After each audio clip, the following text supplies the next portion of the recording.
Hey guys, if you guys don't know me and this is your first time watching, I am Tiffany Allen and I'm a business coach that helps women coaches and aspiring women coaches transition from their soul-sucking 9-to-5 job to go full-time in their coaching business. So if you guys are watching live, let me know you're here. If you're watching the replay, let me know you've been here. Say #replay. Happy Sunday. So I want to tell you, maybe kind of give you guys some questions to ask yourself and help you get your first time coaching client or your next. And it's important to know that once you can tone down and dial down into a predictable way to get clients, you will continuously use that strategy, use that way of doing it to get your next client or your third client or your fifth client or your 100th client. And it's predictable. You'll know that you will get clients in doing it.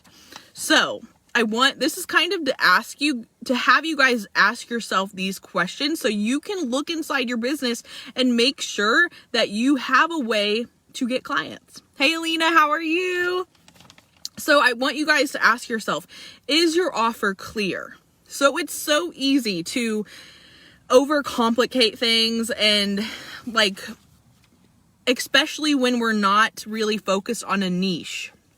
This is why it's so important to focus on a niche and dial down in who you serve.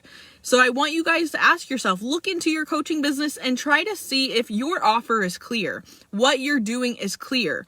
It's super important to have your transformation clear, and it's so easy to overcomplicate things and try to overdo it and try to explain everything. But make sure that your offer is clear. Make sure your transformation of, hey, I know where you are. If this is you, have that ideal client in mind and try to reach her where she starts out, where she is right now. What kind of struggles she has, what kind of problems she's going through, what is going through her mind, what kind of things does she go through on a daily basis that you help her with. And then make sure that your end result is clear for her to understand too. Where does she want to be? What is her big end goal? What is her big vision for herself or her situation or her business or her life? And make sure that is clear. Make sure that your content is making that super crystal clear so she can understand it. And look at your content and look at the stuff you're posting and look at your live videos and just see you as the one that can help her. So it's super easy to we know what we're doing. We know who we serve. We know what to talk about. We know all the insides and outs of what we do in our business, but from an outside perspective, it can be hard. It can be hard. So simplify it, make it easy for your ideal client to understand. And you can also ask an accountability buddy, ask your family, ask your friends about that post you're about to put out there and just ask them, does this seem crystal clear? Does this seem simple? Is this easy to understand? Because sometimes it's easy. Sometimes it's important to get an outside perspective, just to get out of your own brain, get out of your thinking. Hey, Karen. Hey, Sabrina. So make sure that your offer is crystal clear. Make sure you're getting your point across of, hey, I know where you are. I know what you're going through, but hey, I can get you here.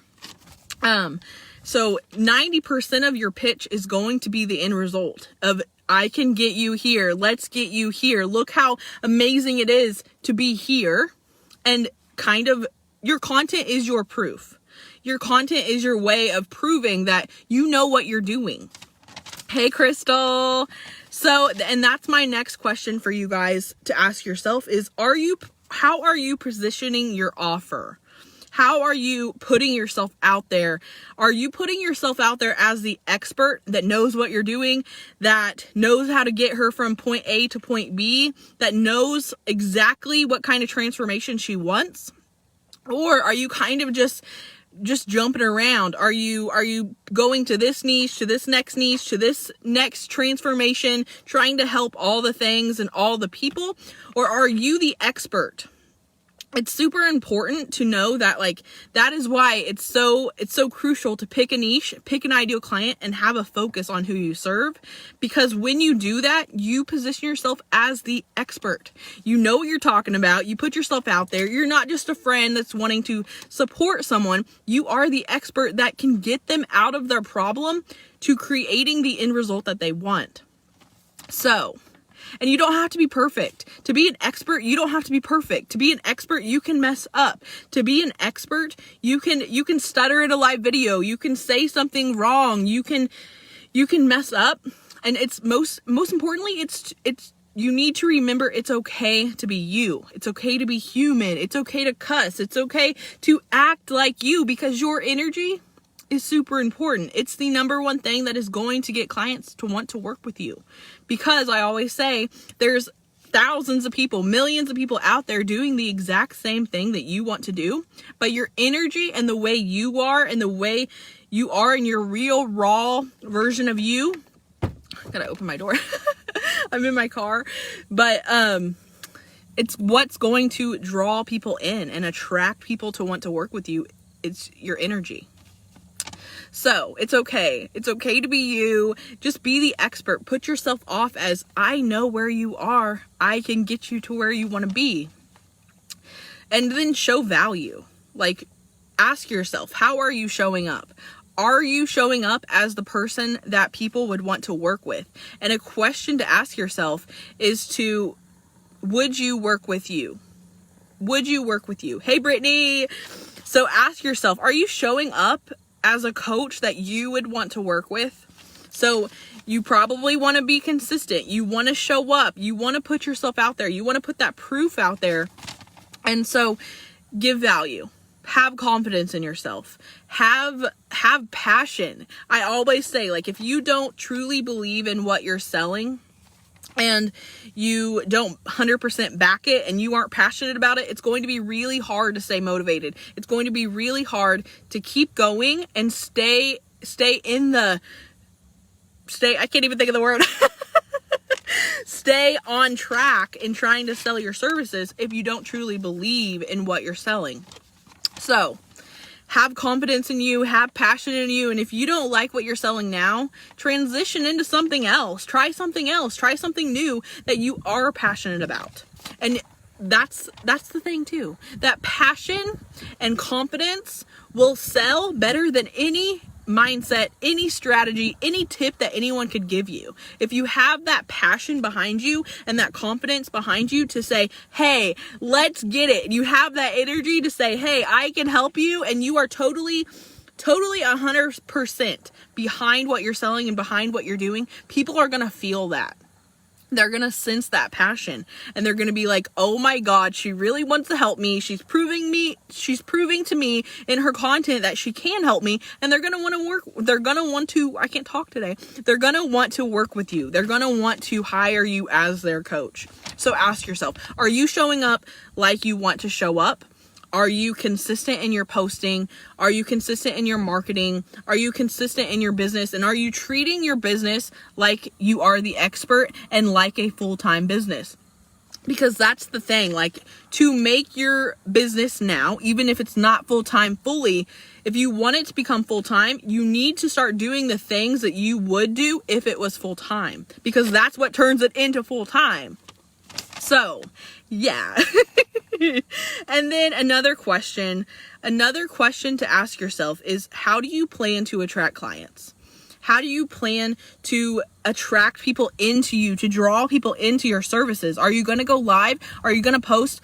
Are you going to market through email? What are you going to do to attract people into your services and your coaching? So I want you guys to know, you don't need branding. You don't need photo shoots. You don't need websites. You don't need funnels. You don't need freebies. You don't need to give away free sessions just to get a client, just to get your first client. You don't have to do any of that. It's not required. Later on, worry about it. But I remember when I was starting out, I was racking my brain, spending countless dollars on trying to figure out a website. I was trying to figure out, oh, what the heck is a funnel? I need to learn how to do a funnel. I need to create a freebie, but I don't know what to create. I need to do tons of free sessions. So I have those testimonials, and I felt like I had to do all of these things when I really didn't have to. It is not required to get your first coaching client. It is not required to grow and go full time in your coaching business. Literally all you need to do is go out there and show up online, market yourself in the right way to attract people in, and show up and provide value, provide valuable content that is going to help people with their problem. So know that you don't have to stress yourself out. It's so easy to see everyone else creating those freebies and creating a website that looks super fancy, especially when you don't know how to do that, when you don't have the technology background to creating a website. I remember like going to different platforms, trying to create a website and spending all this money each month on a website, and I don't even use it. I got rid of it. I don't have a website. I don't have a funnel. I don't have a freebie. I've never really looked into branding. I think it's important. I think it's cool to do it later, but don't rack your brain trying to figure it out. I don't do free sessions. I did in the beginning. And just know that you don't have to do all. I don't have I have thought about giving freebies away, but you don't have to do all of that. It's not important. It's not required. So just know, like, you can get out there and you can show up, and if you provide value, people are going to want to work with you. People are going to pay you. People are going to become your next or first client. So those are the questions to ask yourself. Is your offer clear? Are you getting your transformation across to people in the online space? Are you letting them know, hey, I know where you are. Hey, I know where you want to be. And I am the expert to bridge the gap. And then also ask yourself, are you positioning yourself as the expert? Are you letting people know you know what the heck you're doing and you know how to get them from point A to point B? Are you showing up? Are you showing up as a coach you would hire? Are you staying consistent? Are you treating your coaching business like a full-time business so you can become full-time? Because that's all it takes, is just showing up and treating it like a real freaking business. And then creating a plan. How are you going to find and attract coaching clients? You need to have a schedule. You need to have a marketing plan to get out there and show up, and you need to provide value. So those are my tips on how to get your first or your next coaching client. Don't overwhelm yourself trying to figure out all the freaking ways. It can be simple, it can be easy, and it can be enjoyable and fun. So I hope this video helped you guys, and I love you guys. And if you feel like you want to share it, go ahead and share it. And if you are struggling with getting your first client, maybe you've got your certification and you're kind of struggling with how to find your clients, how to attract them, how to grow your audience, how to grow and create engagement in your coaching business, and you're kind of just lost, get a clarity call. So I do clarity calls. They are totally free. We hop on the phone, we figure out where you are and where you want to be, and I help you bridge the gap. So I love you guys. I hope this video helped, and I will see you later. Bye.